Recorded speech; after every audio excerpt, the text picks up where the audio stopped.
العلبه اللي انت شايفها دي كرياكور كرياتين HCl. ليه HCl وليه مش مونوهيدرات؟ اكيد سمعت كتير جدا ان ال HCl امتصاصه احسن من المونوهيدرات، الجسم بيمتصه بسهوله.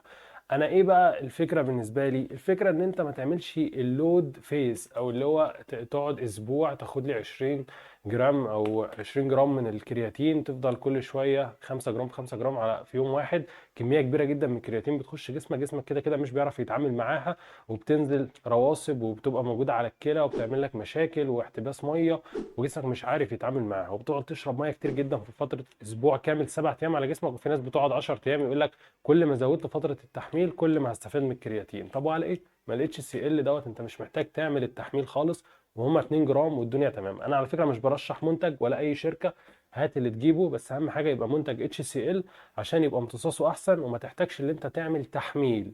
ولو انت معاك مونوهيدرات مش هقول لك ارميه، لا خليه معاك، بس ما تعملش التحميل عادي، كمل بالخمسة جرام عادي زي ما هما.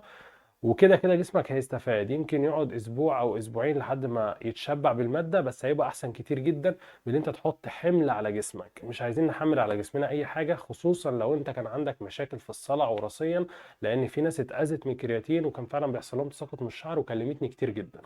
شايف الرقم اللي تحت ده رقم الواتساب الشخصي بتاعي، ابعت لي اي سؤال عندك سواء في التغذيه او في التمرين او حتى استشاره طبيه، هرد على الكل. ومش شرط على فكره تبقى بتتابع معايا اونلاين عشان ارد عليك، لا هرد على الكل.